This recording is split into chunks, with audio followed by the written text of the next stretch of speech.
Why avoidance self-sabotage right before things get serious.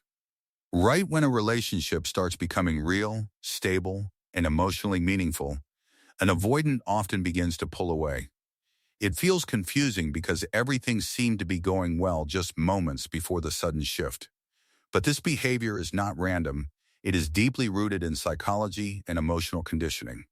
Avoidants are wired to associate deep intimacy with a loss of independence and emotional safety. So the closer the bond becomes, the more their internal alarm system starts to activate. What looks like love and security to you can feel like pressure and suffocation to them. This is where self-sabotage begins, not as a conscious choice, but as a protective response. Their mind starts scanning for flaws, doubts, and reasons why the relationship might not work. They may suddenly focus on small imperfections that never seemed important before. Or they create emotional distance by becoming less available, less responsive, and less present. This creates a confusing push-pull dynamic that leaves you questioning what changed. But internally, they are trying to regain a sense of control over their emotions.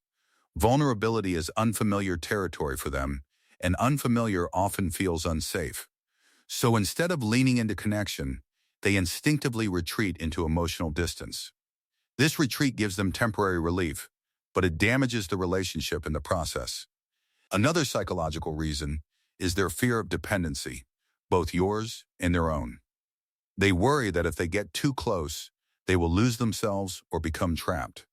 So they subconsciously create problems to justify stepping back before things get deeper. This can show up as picking fights, withdrawing affection, or suddenly needing space. And while it feels like rejection, it is actually fear disguised as control. Avoidants often grew up learning that emotional needs were not safe to express. So when a relationship reaches a point where emotional investment is required, they panic internally. They are not just reacting to you, they are reacting to their past experiences and conditioning. This is why logic and reassurance rarely fix the situation. Because the issue is not what you are doing, it is what closeness represents to them. They may even convince themselves that they have lost feelings, when in reality, they are overwhelmed. This self-deception allows them to justify pulling away without facing their deeper fears. And unfortunately, it often leaves the other person feeling blindsided and hurt. The relationship had potential, but the timing of emotional depth triggered their defense mechanisms. Real change requires them to recognize this pattern and consciously choose a different response. But without awareness, the cycle repeats in every meaningful connection they enter.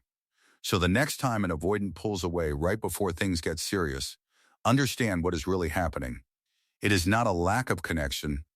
It is a fear of what that connection demands emotionally. And that fear, if left unaddressed, will continue to sabotage every chance at real intimacy.